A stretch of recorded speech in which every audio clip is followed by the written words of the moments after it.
1월 4일 금요일 이 시각 주요 뉴스입니다.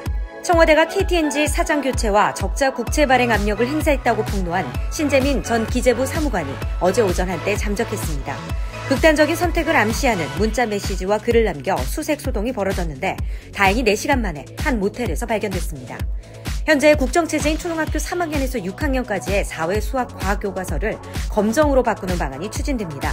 예체능과 영어를 제외한 검정 교과서 저작권은 출판사와 집필진에 있고 한국교육과정평가원의 검정을 거치는 방식입니다. IT기업 애플이 중국 시장 부진을 이유로 매출 전망치를 낮춘 여파로 애플 주가는 9% 넘게 급락했습니다. 세계 경기 둔화 우려가 애플 발표로 더욱 심화됐다는 분석이 나오고 있습니다.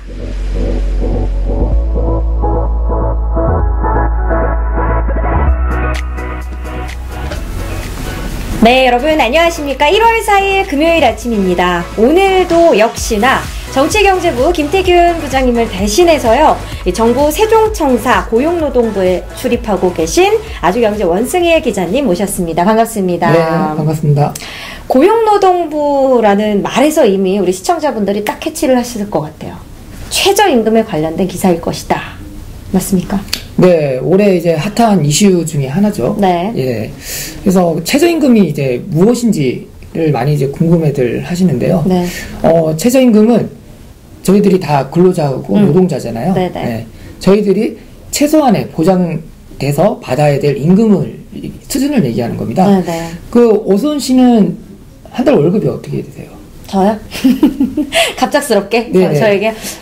제가 여쭤본 게 이제 올해 최저임금이 8,350원으로 이제 시급으로 오르게 되는 거거든요. 네네. 근데 이걸 월급으로 계산을 하면은 약 한 175만원 정도 됩니다. 그런데 이 최저임금 인상하면은 굉장히 좋은 말인 것 같은데, 최저임금 인상 논란이라는 말이 딱 붙어 있어요. 네.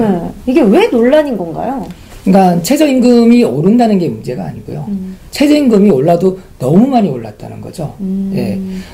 작년에 이제 최저임금 인상률만 보면 16.4%. 네. 그다음에 올해 이제 10.9%. 지금 2년 연속 두 자릿수 인상률로 오른 거거든요. 네. 매년 이제 최저임금이 통상 약 7.5% 정도로 이제 올랐다는 것을 보면 상당히 많이 올랐다고 볼 수가 있습니다. 네, 네. 그러니까 제가 월급은 올랐지만 제가 내야 될 세금 역시 많이 올라서 사실 제 입장에서는, 그러니까 저와 같은 서민들 입장에서는 그게 그거거든요.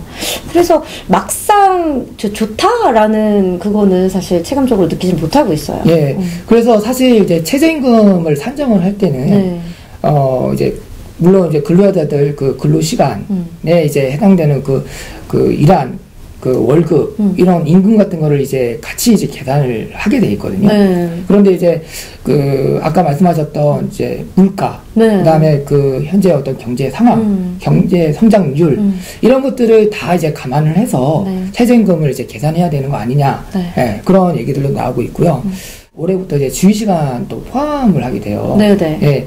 이게 지금 이제 그 사업주나 이제 경영계 입장에서는 지금 크게 반대를 하고 있는 거거든요. 네, 이제 내막을 들여다보면, 그 최저임금을 이제 계산을 할 때 기본적으로 그 임금, 저희들이 이제 매달 받는 월급을 그 근로자들이 일하는 그 근로 시간으로 나누게 됩니다. 예, 중요한 건 이 근로 시간에 그 주휴수당, 그러니까 흔히 얘기하는 이제 저희들이 토요일, 일요일에 일을 안 하잖아요. 근데 이제 그 토요일, 일요일은 저희가 유급으로 돈을 받으면서 쉬는 그 주휴 시간이라고 합니다. 이 주휴 시간도 근로 시간에 이제 포함이 되게 되는 거예요. 최저임금도 이제 상대적으로 다 낮아지게 되는데요.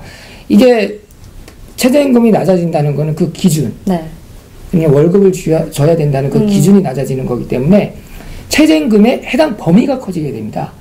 그러면 근로자, 그러니까 최소한의 월급을 받아야 되는 그 저임금, 그런 근로자 수도 자연적으로 줄어들게 되는 그런 효과가 생기는 셈이죠. 근데 이제 기업주, 사업하시는 분들 입장에서는 그 근로시간, 그 주휴시간이나 어떤 이제 분모가 이제 커지다 보니까 흔히 얘기하는 이제 시급의 기준 자체가 낮아지게 되는 겁니다. 그러면 최저임금법에 위반될 가능성이 이제 커지는 거죠. 이를테면 현대모비스 같은 이제 고용연봉을 받는 대기업 근로자들도 이제 최저임금 미만에 해당될 가능성이 커져서 법 위반 가능성이 커지게 되는 겁니다. 그리고 최저임금에 따른 어떤 시급이 이제 낮아져서 이 최저임금법 위반이 안 되려면 결국 근로자들 임금을 올려줘야 되겠죠. 그러면 기업하는 분들 입장에서는 또 인건비 부담이 커지는 거죠. 그래서 경영계가 지금 반대를 하고 있는 겁니다. 이 상황을 앞으로 조금 어떻게 좀 해결해 나가야 될까요? 물가, 그다음에 우리의 어떤 경제 상황 이런 것들을 다 이렇게 포함을 해서 정말 적정한 수준의 최저임금법이 그러니까 최저임금이 어떤 수준인지 그런 것들을 좀 공론화하는 그런 좀 과정이 필요하지 않나 생각이 됩니다. 그거 아세요 혹시? 네. 남자 커트값도 이제 5,000원씩 오른다는. 그러니까요. 네. 그래서 물가가 저는 개인적으로 최저임금에 반영이 돼야 된다고 생각을 합니다. 네, 저도 네. 절실히 그 점을 느낍니다. 오늘 멀리서 이렇게 광화문 아주경제까지 와주셔가지고 좋은 말씀 우리 시청자분들에게 전해주셔서 너무너무 감사합니다. 예, 감사합니다. 네, 저희는 다음 주 월요일 아침 9시에 시청자 여러분들을 다시 찾아뵙겠습니다. 시청해주신 여러분 대단히 고맙습니다.